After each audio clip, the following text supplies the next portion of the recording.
Hello, good afternoon. This is your math man, Mr. P, for Mth050.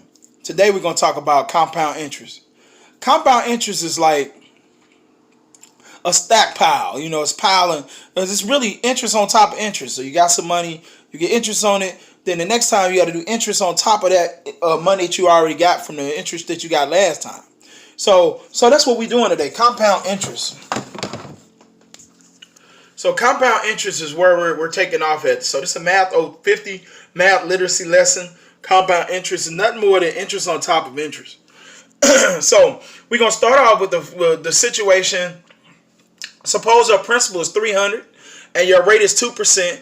The time is 3 years, because remember time is always in years. And in years is annual, right? So it's compounded annually. So compound interest is really compounded annually here. So I mean every year the interest gets compounded. So after the first year, 300, you'll be doing what? 300 plus the 2%. So that's where this $2 comes in at. So after the first year, so we got one of these. After the second year, you're going to take the amount that you got from last year, and then multiply by another 300 times the 2%. So that's why it's two of these. Then on the third year, it'd be three of these. But dang, who wants to go through all of this work, right? When you can get a formula to go through it directly. Well, here's to the left. This is your future value formula, right? To find a future amount, or the total amount. So that'll be the principal would be P. That will go here.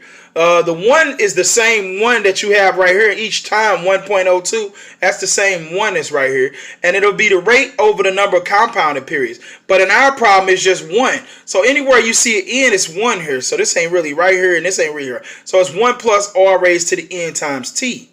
And you see it over here. It's 1 here, 2 here, 3 here. So it'll be 102 to raise to the third. So you see how all this stuff lines up together now. You see the big picture of what's going on.